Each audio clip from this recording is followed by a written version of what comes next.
नमस्कार फ्रेंड। दोस्तों, जैसा आप जानते हैं डिजिटल इंडिया की प्रधानमंत्री मोदी ने आज से करीब 8-9 साल पहले डिजिटल इंडिया की शुरुआत की थी। डिजिटल इंडिया की शुरुआत करते समय उन्होंने कहा था कि अब जीवन टेक्नोलॉजी पर निर्भर होगा और जीवन में टेक्नोलॉजी का क्या महत्व है, बिना टेक्नोलॉजी के हम विकास की राह पर नहीं चल सकते। इसलिए उन्होंने टेक्नोलॉजी को प्राथमिकता देते हुए भारत में डिजिटल इंडिया का स्टार्टिंग किया। जी हाँ, डिजिटल इंडिया का स्टार्टिंग प्रधानमंत्री मोदी ने किया, जिसकी वजह से सारा चीज़ धीरे धीरे धीरे धीरे ऑनलाइन होना शुरू हो गया और डिजिटल होता गया है। जैसे में सबसे पहले आधार कार्ड को उन्होंने सरकारी मान्यता दी और आधार कार्ड के जरिए डिजिटल इंडिया की शुरुआत हुई। आधार कार्ड से लिंक तमाम तरह की चीज़ों को किया गया और सारे का सारा जितना व्यवस्था है, जितना भी काम है, उन्हें पेपरलेस काम किया गया। जी, पेपरलेस काम किया गया डिजिटल इंडिया की शुरुआत के तहत। और धीरे धीरे धीरे धीरे धीरे धीरे देखते देखते कुछ वर्षों में भारत में अधिकतर काम डिजिटल शुरुआत हो गई। 2020 आते आते कोरोना काल आया और कोरोना काल आने तक भारत में डिजिटल इंडिया और सक्रिय हो गया। जैसे वर्क फ्रॉम होम, जब कोरोना आया तो लोग अपने घरों से काम को करना शुरू कर दिए, क्योंकि जो कंप्यूटर से काम करना था, ऑनलाइन काम करना था, लोगों ने अपने घरों में बैठ करके घरों से काम करना शुरू कर दिया। तो ये तो हुई डिजिटल इंडिया की शुरुआत और डिजिटल काम होना शुरू हो गया। लेकिन दोस्तों, मैं आज जिसे मैं बताने के लिए आज हम इस वीडियो को मैं बना रहा हूँ, उसका नाम है ई रुपया यानी CBDC, डिजिटल करेंसी। जब सब कुछ डिजिटल हो रहा है तो करेंसी क्यों नहीं डिजिटल हो सकती? जब सब कुछ डिजिटल हो रहा है तो करेंसी क्यों नहीं डिजिटल, पैसा क्यों नहीं डिजिटल हो सकता? आप यूपीआई से करीब आज 8-7 साल से ज़्यादा तौर पर डिजिटल पेमेंट यानी डिजिटल ट्रांजेक्शन लगभग पर डे 30 से 35 हजार करोड़ या लाख करोड़ के आसपास का ट्रांजेक्शन, डिजिटल ट्रांजेक्शन किए जाते हैं यूपीआई के जरिए। तो सरकार ने देखते हुए जो ब्लैक मनी जो छिपा करके लोग रखते हैं, जो कालाबाजारी करते हैं, उन्हें खत्म करने के लिए सरकार ने, हमारा भारतीय सेंट्रल बैंक ने, रिजर्व बैंक ऑफ इंडिया ने 2023 में डिजिटल करेंसी यानी CBDC को लॉन्च किया। और CBDC लॉन्च करने के बाद आज की डेट में जो कि डिजिटल करेंसी का पायलट प्रोजेक्ट चालू है, जो कुछ भारत के कुछ बैंक और कुछ चुनिंदा शहरों जैसे में दिल्ली, मुंबई, पुणे आदि शहरों में डिजिटल करेंसी की स्टार्टिंग हो चुकी है। अब यह बात हमारे ज़हन में आती है कि क्या डिजिटल करेंसी क्या है? तो भैया, डिजिटल करेंसी वह है जो पेपरलेस करेंसी है, जिसमें आप कैश नहीं देखेंगे, लेकिन आप पैसा पेमेंट करेंगे, आप पैसे का आदान प्रदान करेंगे, डिजिटल तरीके से करेंगे।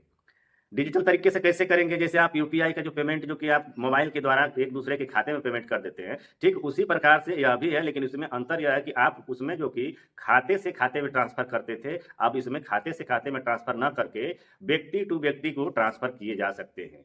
उसमें जो कि ऑनलाइन जो पेमेंट करते थे तो इंटरनेट के जरिए पेमेंट करते थे, इसमें जो पेमेंट होगा इंटरनेट लेस भी पेमेंट किया जा सकता है। तो अब आने वाले समय में रुपया जो होगा, एक गुजरे समय की बात हो जाएगी, रुपया समझ लीजिए आने वाले कुछ वर्षों में खत्म हो जाएगा। रुपया दिखाई नहीं होगा देगा, पेपरलेस जो कि जीवन हो जाएगा, पेपरलेस जो कि पैसा हो जाएगा और पैसा डिजिटल बन जाएगा, डिजिटल करेंसी बन जाएगी।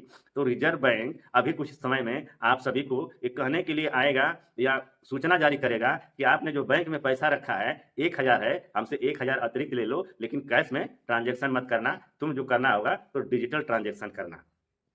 तो मैं अपने दोस्तों को बताने के लिए, अपने व्यूअर्स को बताने के लिए मैं आज इसी पर चर्चा करने के लिए आया था कि जो आज पैसा देख रहे हैं, जो कागज की मुद्रा देख रहे हैं, 100 रुपये का नोट है, 500 रुपये का नोट है या 20 रुपये, 50 रुपये जो भी नोट है, वो सारे नोट आने वाले समय में कुछ वर्षों में, जहां तक मुझे अनुमान है, अधिकतम से अधिकतम 4 से 5 वर्षों में ये सारे नोट गायब हो जाएंगे और सिर्फ डिजिटल करेंसी CBDC ई रुपया मार्केट में चलेगा। इससे फायदे क्या होंगे?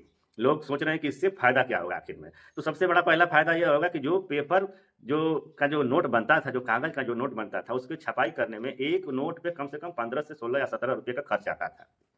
वह जो खर्च जो होगा वो बचेगा।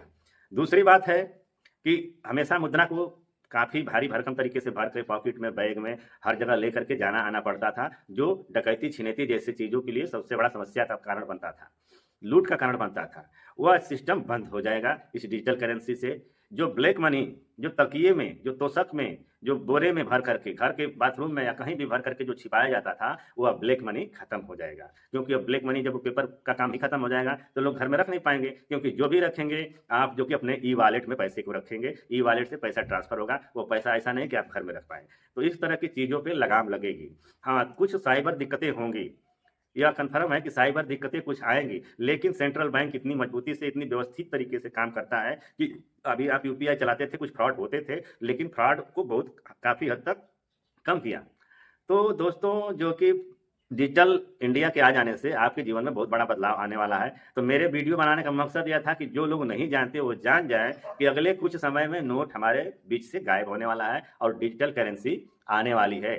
तो दोस्तों, इसे बताने के लिए मैं आप सभी से अनुरोध करता हूं कि यह वीडियो जो है ज़्यादा से ज़्यादा लोगों तक शेयर कीजिए, लाइक कीजिए, और जो नए चैनल पर हमारे आए हुए हैं वो सब्सक्राइब करें और डिजिटल इंडिया का जम करके प्रचार प्रसार करें, क्योंकि इससे जो कि भ्रष्टाचार पे बहुत बड़ी लगाम लगने वाली है और कुछ समस्याएं भी हमारे बीच आने वाली है, लेकिन उन समस्याओं को reserve bank of India, Bharat सरकार के द्वारा उन समस्याओं पर लगाम भी लग जाएगी और बहुत कम समस्याएं आएंगी। अगर आप समझदारी और सतर्कता से काम करेंगे तो आपको कोई नुकसान नहीं होने वाला है। तो ये था डिजिटल इंडिया। इसे बताने के लिए, इसे समझाने के लिए मैं आप सभी के बीच में इस वीडियो को बना रहा हूं, क्योंकि आप अधिक से अधिक अच्छी तरह से जानकारी पहले से ले लें, क्योंकि मार्केट में आने से पहले आपको जानकारी होना ज़्यादा जरूरी है। और जब मार्केट में आ जाएगा तो उसकी स्टार्टिंग आप करेंगे तो आपको महसूस होगा कि बहुत बढ़िया काम हुआ है। जो बिटकॉइन था, जो क्रिप्टो करेंसी थी हमारे बाजार में, तो क्रिप्टो करेंसी पर लगाम लगाने के लिए, जिसका कोई मालिक नहीं है, क्रिप्टो करेंसी का, बिटकॉइन हो या तमाम तरह की क्रिप्टो करेंसियां हैं जिसका कोई मालिक नहीं है और जिसको ट्रेस करना आसान नहीं था, चोरी कितना हो आदमी करता था, किधर से किधर पैसा ट्रांसफर कर दिया, कहाँ गया कहाँ आया, कहीं कुछ आता पता नहीं होता था। लेकिन भारत की इस सीबीडीसी यानी डिजिटल करेंसी यह सबसे बड़ी चीज है और हमारे बीच में ऐसे करेंसियों को टिकने नहीं देगी और आने वाला भविष्य उज्जवल होगा हम सभी का। दोस्तों, तो डिजिटल करेंसी में दो तरह की करेंसी होगी। एक करेंसी जो होगी होलसेलर के लिए होगी और एक करेंसी जो कि रिटेलर के लिए होगी। तो रिटेलर जो होगा, आम लोग होंगे जो जिसमें डेली का जो खर्च बर्च करेंगे, उनके लिए अलग करेंसी होगी, और जो अधिक से अधिक जो बड़े पैमाने पे काम करते हैं होलसेलर लोग, उनके लिए होगी। तो नमस्कार दोस्त, यही हमारा बताने का मात्र मकसद था, जानकारी देना हमारा मकसद था। नमस्कार।